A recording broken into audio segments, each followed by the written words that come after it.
Hi guys, today I have the best problem ever. It is the loveliest one. I just love it. How would we solve this? You have 15 over 2 plus 15 over 2 plus 15 over 2 plus and so on. It continues. And you have to find what it is equal to. So what we are going to do in this is, you'll just love the solution.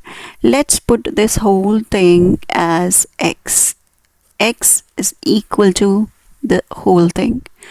Now I'm going to write something here, which is x is equal to 15 over, now as you can see, 15 over 2 plus this whole thing.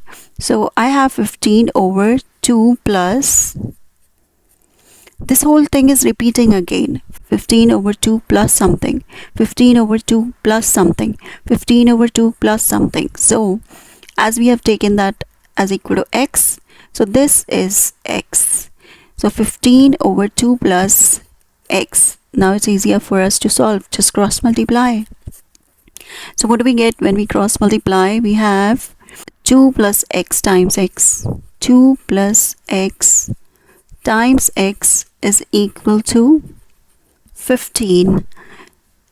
And now let's bring all the terms one side. First, let's open up the brackets. So we have 2x plus x square and bring it here, minus 15 equals to 0. So you have x square plus 2x minus 15 equals to 0. Now that's super easy quadratic equation which you can solve using product sum formula. Now what is product sum? Your sum should be plus 2x and product should be minus 15x squared. So the two factors which we can take is x square plus 5x minus 3x minus 15 equals to 0. So 5x minus 3x will give you 2x back. And when you multiply them, plus into minus is minus, 5 times 3 is 15. So you get minus 15x squared back. Now, what's the rule of factorization? Can you split the terms? Yes, I can split the terms. Then can you take out the greatest common factor from them? Yes. If you can find any identity, or if you can use product sum rule, or you can use completing the square and go on. So here the first step, I can split. Yes, I can take out the greatest common factor from the first term. So x times x plus 5. Here I'm going to take out minus 3. Then I'm left with x plus 5, which is equal to 0. Now here, let me take down x plus 5. X plus 5 is common. Let's take it out.